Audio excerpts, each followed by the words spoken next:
saya akan menjelaskan mengenai ruang lingkup manajemen diklat dalam mengembangkan sumber daya manusia. Nah, saya akan membahas dari dua sumber yang berbeda. Yang pertama itu adalah Abdullah 2017 yang membagi ruang lingkup tersebut itu menjadi 5 poin. Di antaranya yang pertama adalah perencanaan pelatihan.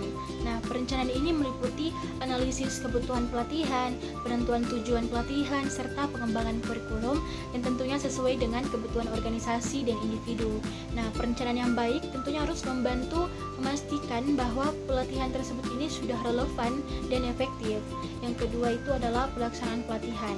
Nah, aspek ini mencakup metode pengajaran, pemilihan instruktur, serta penyediaan fasilitas dan sumber daya yang diperlukan untuk mendukung proses belajar.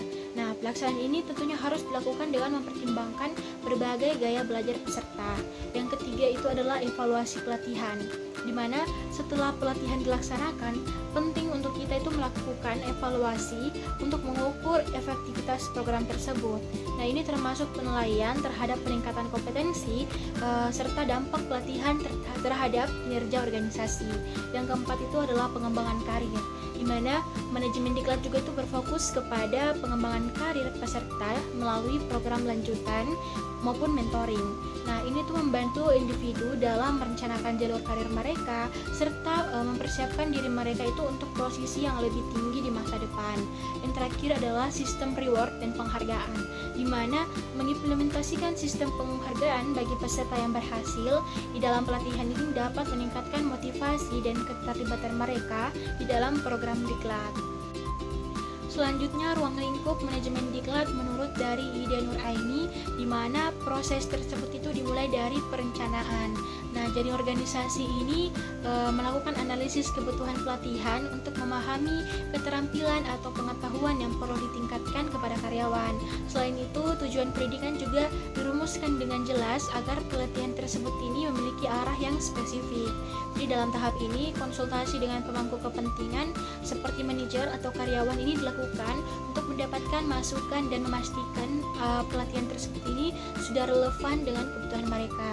Kemudian tahap berikutnya ini adalah pelaksanaan diklat, di mana melibatkan desain program pelatihan secara detail, mulai dari materi hingga metode pengajaran yang akan digunakan. Jadi pelatihan itu kemudian diimplementasikan sesuai rencana menggunakan metode yang paling sesuai, seperti ceramah, diskusi kelompok, ataupun praktik langsung, agar peserta ini dapat memahami serta menerapkan materi dengan baik. Selanjutnya itu adalah setelah pelatihan selesai, tentunya dilakukan evaluasi diklat untuk menilai efektivitas program. Jadi di mana evaluasi ini dilakukan secara berkelanjutan untuk melihat apakah tujuan pelatihan ini sudah tercapai serta apa dampaknya terhadap kinerja karyawan. Jadi selain itu, feedback dari peserta ini juga dikumpulkan untuk mengetahui pengalaman mereka selama pelatihan untuk memberikan masukan untuk perbaikan di masa mendatang. Nah, selanjutnya itu adalah pengembangan karir, di mana manajemen diklat itu juga berperan dalam pengembangan karir, di mana pelatihan itu diberikan tidak hanya sebelum tugas dimulai, tetapi selama tugas berlangsung, kemudian setelah tugas selesai juga diberikan. Nah, hal ini tuh bertujuan untuk memastikan karyawan ini selalu siap menghadapi tantangan pekerjaan dan terus meningkatkan kinerja mereka. Nah, selain itu ada juga beberapa tantangan dalam manajemen diklat yang perlu kita perhatikan. Salah satunya itu adalah memastikan kebutuhan pelatihan ini sudah diidentifikasi dengan tepat agar program yang dirancang itu benar-benar sudah relevan dan efektif. Selain itu, keterbatasan anggaran juga menjadi kendala dalam pelaksanaan pelatihan, di mana organisasi juga harus mampu beradaptasi dengan perkembangan teknologi serta perubahan industri agar program pelatihan tersebut ini tetap relevan dan sesuai dengan kebutuhan zaman.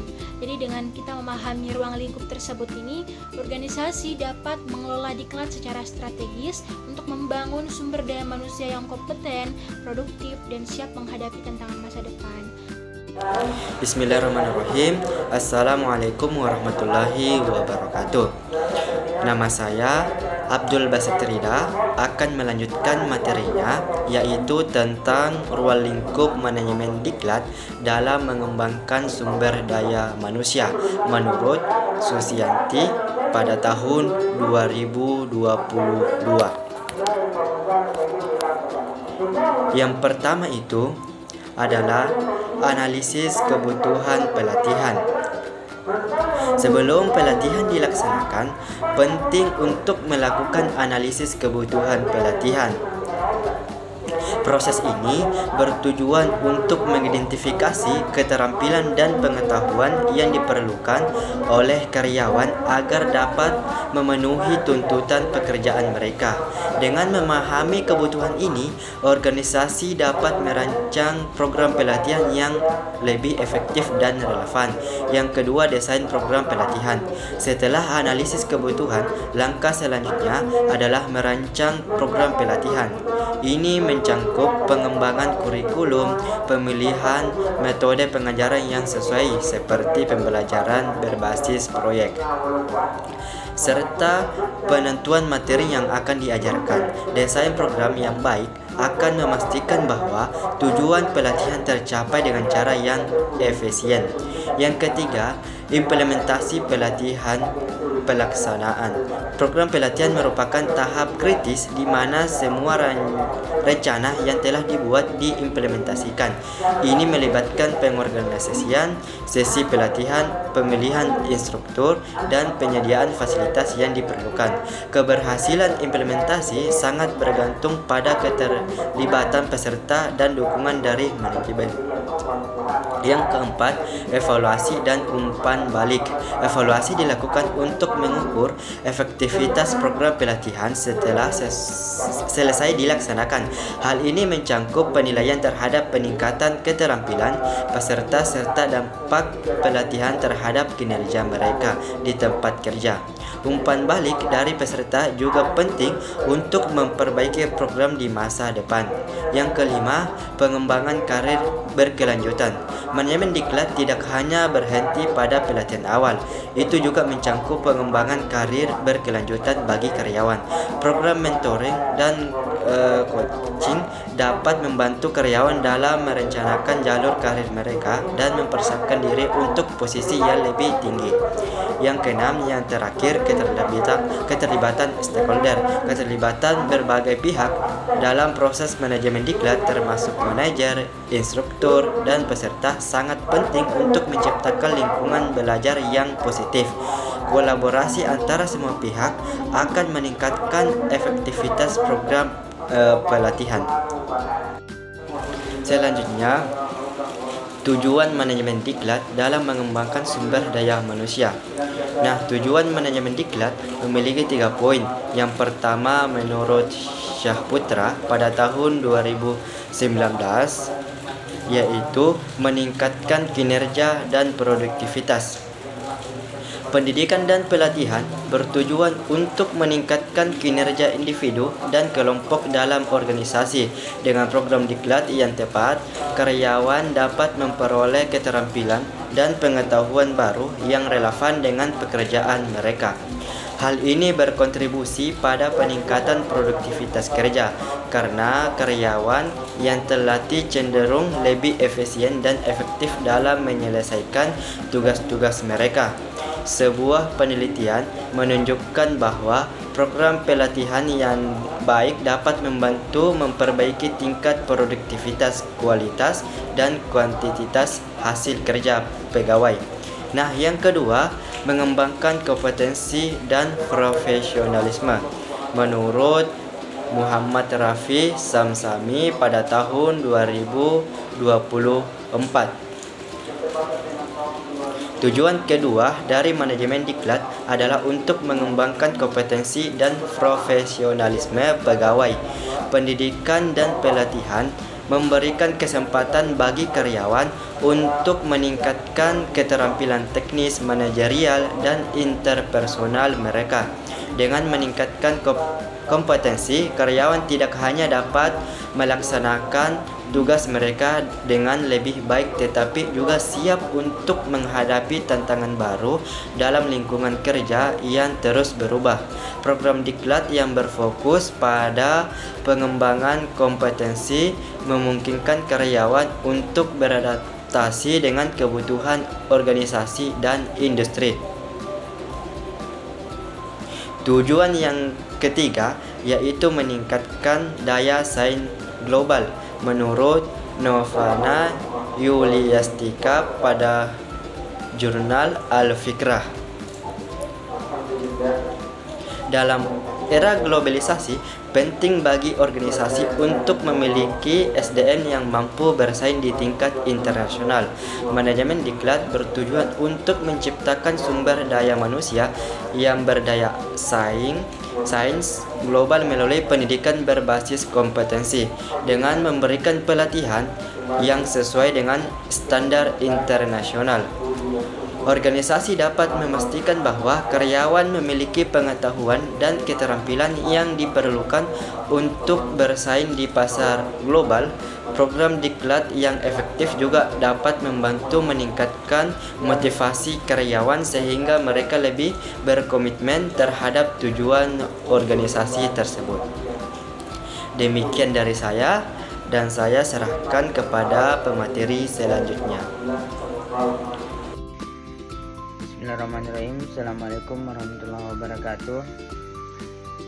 Perkenalkan, nama saya Andi Aceh Irzal Barsha dengan NIM 20300-12/2002 yang akan membahas mengenai tujuan manajemen diklat dalam mengembangkan sumber daya manusia. Yang pertama itu meningkatkan profesionalisme dan kompetensi diklat. Nah, ini bertujuan untuk meningkatkan kemampuan teknis, pengetahuan dan sikap profesional karyawan sehingga mereka dapat menjalankan tugas dan standar tinggi. Nah, selanjutnya mengembangkan kreativitas dan daya saing. Nah, program diklat mendorong pengembangan kreativitas individu serta meningkatkan daya saing karyawan di pasar kerja. Dengan pelatihan yang tepat, sumber daya manusia dapat beradaptasi dengan perkembangan zaman dan memberikan kontribusi inovatif kepada organisasi. Selanjutnya, yang ketiga itu memantapkan sikap dan semangat pengabdian diklat. Tidak hanya berfokus pada keterampilan teknis, tetapi juga berfokus pada pembentukan sikap kerja yang positif, seperti semangat pengabdian dan orientasi pada pelayanan. Selanjutnya, meningkatkan efisiensi dan produktivitas kerja. Tujuan diklat adalah untuk mengurangi kesalahan kerja, meningkatkan efisiensi operasional, serta mendorong produktivitas individu maupun tim. Selanjutnya, yang terakhir yaitu mengurangi kerusakan produk dan kesalahan operasional. Nah, pelatihan bertujuan untuk meningkatkan ketelitian karyawan dalam bekerja sehingga dapat mengurangi risiko kerusakan pada produk atau kesalahan operasional yang merugikan perusahaan. Mungkin itu saja. Assalamualaikum warahmatullahi wabarakatuh. Nah, selanjutnya pembahasan mengenai tujuan manajemen diklat dalam mengembangkan sumber daya manusia. Yang pertama itu meningkatkan profesionalisme dan kompetensi diklat. Nah, ini bertujuan untuk meningkatkan kemampuan teknis, pengetahuan dan sikap profesional karyawan sehingga mereka dapat menjalankan tugas dan standar tinggi. Nah, selanjutnya mengembangkan kreativitas dan daya saing. Nah, program diklat mendorong pengembangan kreativitas individu serta meningkatkan daya saing karyawan di pasar kerja. Dengan pelatihan yang tepat, sumber daya manusia dapat beradaptasi dengan perkembangan zaman dan memberikan kontribusi inovatif kepada organisasi. Selanjutnya, yang ketiga itu memantapkan sikap dan semangat pengabdian diklat. Tidak hanya berfokus pada keterampilan teknis, tetapi juga berfokus pada pembentukan sikap kerja yang positif, seperti semangat pengabdian dan orientasi pada pelayanan. Selanjutnya, meningkatkan efisiensi dan produktivitas kerja. Tujuan diklat adalah untuk mengurangi kesalahan kerja, meningkatkan efisiensi operasional, serta mendorong produktivitas individu maupun tim. Selanjutnya, yang terakhir yaitu mengurangi kerusakan produk dan kesalahan operasional.